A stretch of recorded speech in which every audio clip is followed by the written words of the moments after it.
menjelaskan mengenai cyberbullying. Cyberbullying adalah tindakan yang merugikan orang lain, baik itu secara fisik maupun mental. Akan tetapi, cyberbullying lebih cepat menyerang pada mental seseorang karena mereka dipermalukan ataupun diolok-olok seenaknya tanpa pandang bulu.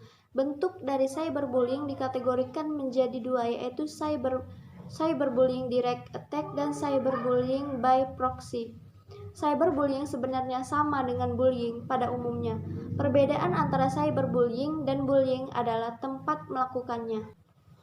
Cyberbullying menggunakan alat perantara seperti handphone ataupun media sosial untuk mengintimidasi seseorang. Sedangkan bullying tidak menggunakan perantara, namun langsung bertemu atau berhadapan dengan korban. Masalah cyberbullying ini muncul dikarenakan intensitas penggunaan internet yang meningkat dan munculnya media sosial yang sering diakses oleh siswa. Mengakses dunia maya merupakan sebuah kebiasaan yang dilakukan oleh siswa setelah mereka belajar. Ada beberapa faktor penyebab terjadinya bullying, yaitu faktor pertama yaitu faktor keluarga. Faktor keluarga memiliki andil yang besar sebagai penyebab timbulnya perilaku bullying. Sebab keluarga atau khususnya keluarga pelaku tidak memberikan kasih sayang dan perhatian yang penuh kepada anaknya.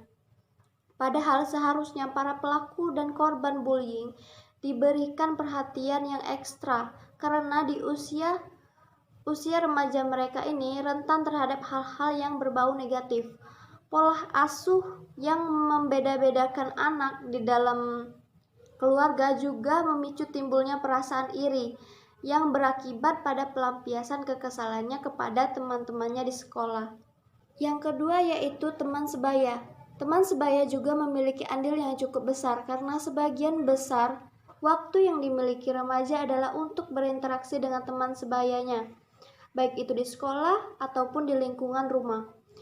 Intensitas komunikasi antara teman sebaya yang berlebih inilah yang memungkinkan munculnya hasrat ingin menindas atau melakukan bullying kepada teman-temannya. Yang ketiga yaitu faktor media massa. TV, radio, ataupun surat kabar tidak memiliki andil yang besar karena tontonan ataupun acara televisi tidak mengandung unsur-unsur kekerasan. Dalam media massa lainnya seperti internet ataupun media sosial memiliki andil yang cukup besar karena mereka terbiasa bermain media sosial di smartphone mereka yang dimulai dengan adanya intimidasi yang dilakukan pelaku kepada korbannya melalui sosial media WhatsApp ataupun Facebook ataupun yang lainnya yang berlanjut pada intimidasi secara langsung. Dampak cyberbullying, adapun dampak-dampak psikologis yaitu dampak kognitif, afeksi, dan konatif. Dampak kognitif yang dialami yaitu kehilangan konsentrasi belajar hingga menurunkan indeks prestasi sekolah. Adapun dampak afeksi yaitu yang dialami merasa sedih, marah, malu, dendam dikarenakan mendapatkan komentar ataupun pesan-pesan dengan kata-kata kasar melalui media sosial, hilangnya kepercayaan, tidak nyaman, dan takut karena menerima pesan-pesan melalui media sosial dengan motif pelecehan seksual. Hal ini terus berkaitan dan kemudian menyebabkan dampak konatif, yaitu membalas dendam seperti membalas dengan memposting foto pelaku, menegur hingga membalas dengan menggunakan kekerasan fisik seperti memukul, melempar atau membanting benda-benda yang lainnya.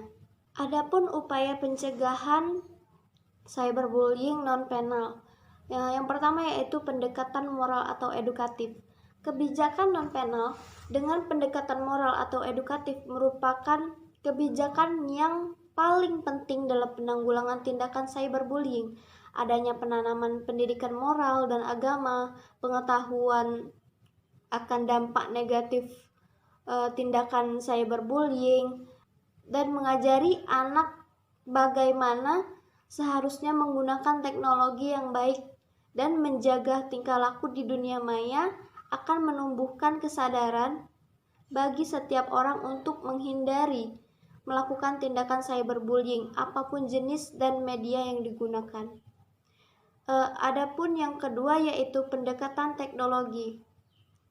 Tahap penanggulangan dengan menggunakan teknologi dimulai dari menciptakan keamanan dalam sistem elektronik informasi dan komunikasi yang digunakan, baik itu laptop, komputer, telepon seluler, dan perangkat elektronik lainnya.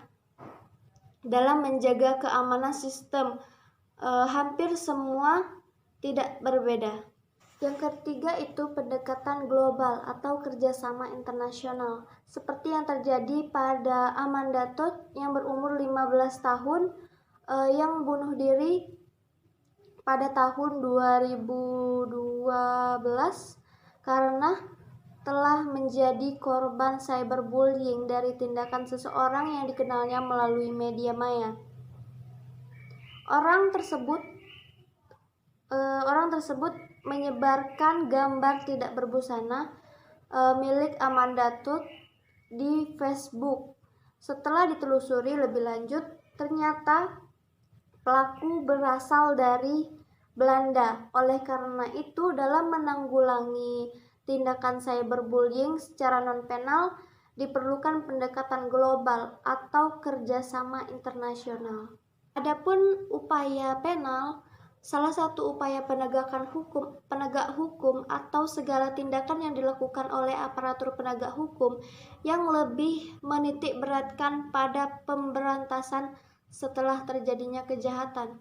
Hukum pidana yang berkaitan dengan masalah tindakan cyberbullying adalah KUHP serta Undang-Undang Nomor 11 Tahun 2018 tentang informasi dan transaksi elektronik.